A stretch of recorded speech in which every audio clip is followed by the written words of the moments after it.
చిలకలూరిపేటలోని సంజీవ్ నగర్ ఆది ఆంధ్ర కాలనీలో సోమవారం పోలీసులు కార్డన్ సర్చ్ నిర్వహించారు.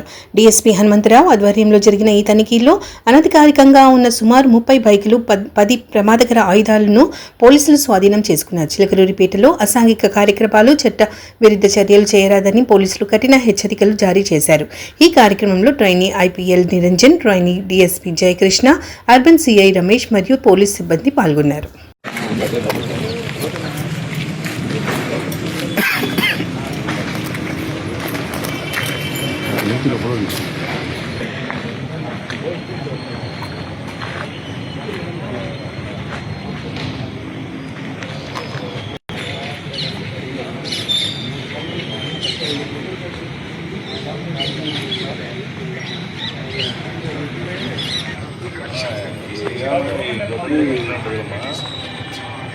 Iya,